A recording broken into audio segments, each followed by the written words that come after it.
উপস্থিত বাংলাদেশের নক্ষত্র ফুটবল অঙ্গনে। এরপরে এদের পরে আর কোনো নক্ষত্রের জন্ম দিয়েছে কিনা আমার অন্তত জানা নাই। আমি শুধু এটাই বলবো, আমরা এটাই বলবো যে দেখেন, ক্রীড়াঙ্গন যে রাজনীতিকরণের মধ্যে যতদিন ছিল ততদিন ক্রীড়াঙ্গন ভালো চলেছে। এবং আমরা গর্বের সাথে বলতে পারি, আমরা কখনো ক্রীড়াঙ্গনকে রাজনীতিকরণ করি নাই। যদি রাজনীতিকরণ করতাম তাহলে সালাউদ্দিনকে আমরাই এনেছিলাম ফুটবলে, আমরা আনতাম না। কারণ আমরাও ভেবেছিলাম যে একজন নাম করা ফুটবলার সে হয়তো নাম করা সংগঠক হবে, কিন্তু সেটা সে হতে পারে নাই। আমরা যদি দলীয়করণ করতাম তাহলে আওয়ামী ক্লাবের সেক্রেটারি হারুনুর রশিদ আওয়ামী লীগের এমপি ছিল, ক্রীড়া সম্পাদক ছিল। আমরা তাকে ফুটবল ফেডারেশনের সাধারণ সম্পাদক করেছিলাম, কারণ আমরা সেটা বিশ্বাস করতাম। আমাদের আমলে কোনো দলীয়করণ ছিল না, কিন্তু এই ক্রীড়াঙ্গনে ছোট থেকে এই ক্রীড়াঙ্গনের সাথে আমরা জড়িত। আজকে এই সমস্ত আমরা খেলেছি, একসময় অর্গানাইজ করেছি। আজকে আমরা যখন ছিলাম ফুটবল কোথায় ছিল, আর এখন ফুটবল কোথায় নিয়ে গিয়েছে। আজকের এখানে যারা নক্ষত্র হিসেবে দাঁড়িয়ে আছে ফুটবলে, তাদেরকে নিয়ে এক সময় কাজ করেছি। আজকে সেই সময় কি অবস্থা ছিল, এই সাব্বিরকে যখন নিয়ে মোহামেডানের দলনেতা হিসেবে আমি ইরানে গেলাম, সেই সময় তোমরা কত গোল দিল ওদেরকে? 8 গোল না 9 গোল দেওয়া হলো মালদ্বীপ থেকে, ভুটানকে। বলেন এইরকম একটা প্লেয়ার আমাদেরকে দিয়ে দেন মালদ্বীপকে। আজকের এই অবস্থা, আজকে শ্রীলঙ্কা, আজকে নেপাল কোথায় ছিল, আজকে কোথায় আসছে এই ধরনের অথর্ব। আজকে সালাউদ্দিন এবং এই সুযোগ নিয়ে আরেকটা হলো বর্ণচরা সালাম আজকে একত্রিত হয়েছে কি জন্য? কারণ গত 16 বছর স্বৈরাচারী মনোভাব নিয়ে পরিচালিত হচ্ছে। আমরা টেনে নামাতে ছাড়া কোনো উপায় নাই। তারা যদি সরে না যায়, আমাদের ফুটবল আজকে নিজের দিকে যাবে। সারা বাংলাদেশের ফুটবল চলছে না। আমরা সেই ফুটবলকে ফিরে যেতে চাই, এবং একমাত্র উপায় কমিটি সকলের পদত্যাগ ছাড়া আমাদের কাছে আর কোনো কিছু নেই। আমরা মনে করি এই কমিটি আমাদের কাছে এবং গত 4টি নির্বাচন পাতানোভাবে হয়েছে।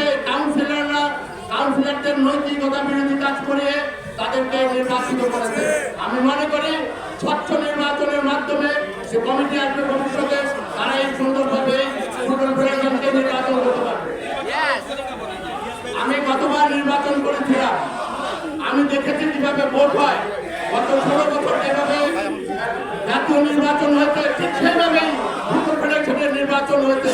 কাউন্সিলরদের তারা যেভাবে কিনে বিক্রি করে শিক্ষিত হয়ে ভোট নিয়েছে, সেভাবেই তারা নির্বাচিত হয়েছে। এবং নির্বাচিত হওয়ার পরে তাদের প্রতি তাদের অনীহা ছিল, কারণ তারা টাকা পয়সা সরকারের প্রশাসনের সকল ক্ষমতা ব্যবহার করে নির্বাচিত হয়েছে। অত্যাচারিত করেছে।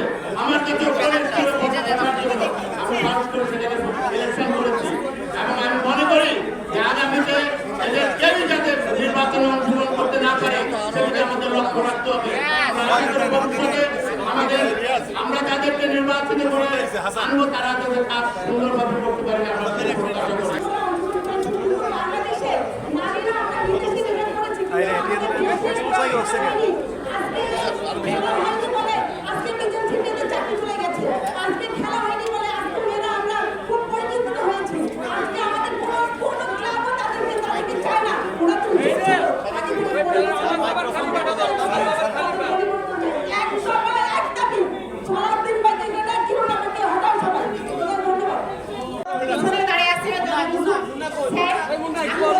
এখানে যে সালাউদ্দিন সাহেবের পতনের সাথে যে কিরণবালা থাকে, সে কোন যোগ্যতায় থাকে, সে কি করে খেলোয়াড়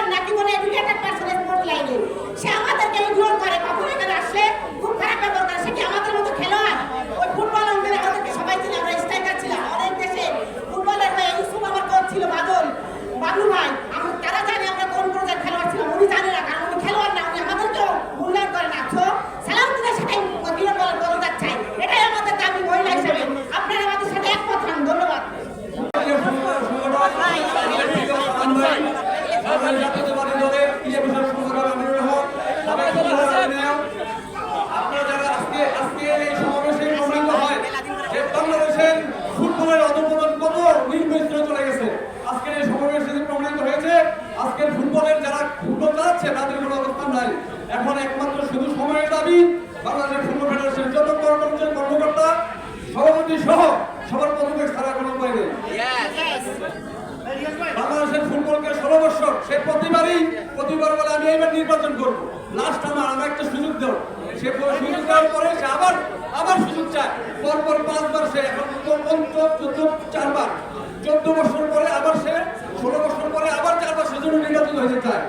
সে কি দিয়েছে ফুটবলকে ধ্বংস করে দিয়েছে।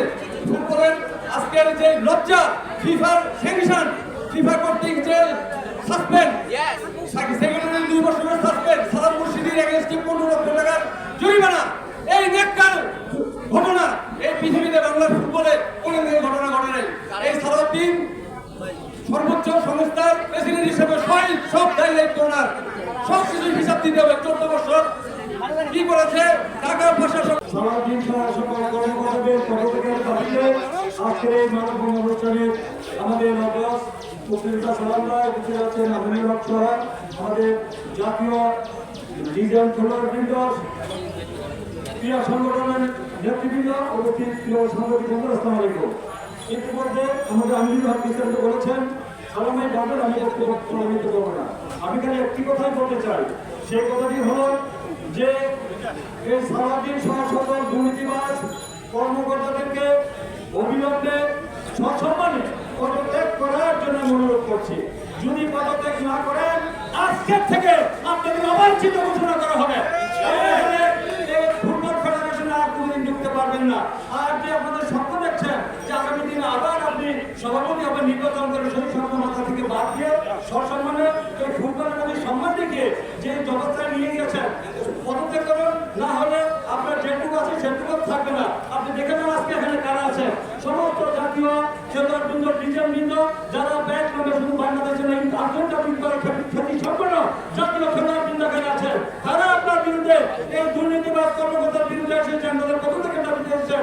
আজকে থেকে আমি আশা করবো আপনাদেরকে, আমি এখনো সম্মান দিয়ে বলতে চাই যে অবিলম্বে আজকে পদত্যাগ করে আপনি দৃষ্টান্ত স্থাপন করুন, সসম্মানে চলে যান। তা না হলে আপনাদের এই ফেডারেশনে আর কোনোদিন আসার সুযোগ আপনারা পাবেন না। শুধু আমি নয়, ক্রীড়া মন্ত্রীর সমস্ত জনগণের পদের বিরুদ্ধে এই স্বৈরাচার, আমি এক মিনিট বলে চাই, এই স্বৈরাচার দীর্ঘ 16 বছরে শুধু বাংলাদেশের সমস্ত রাষ্ট্রীয় প্রতিষ্ঠানগুলিকে ধ্বংস করে নাই, ক্রীড়াঙ্গনকে ধ্বংসের ডাক বাঁধে খাদের কিনারায় দাঁড় করে দিয়েছে।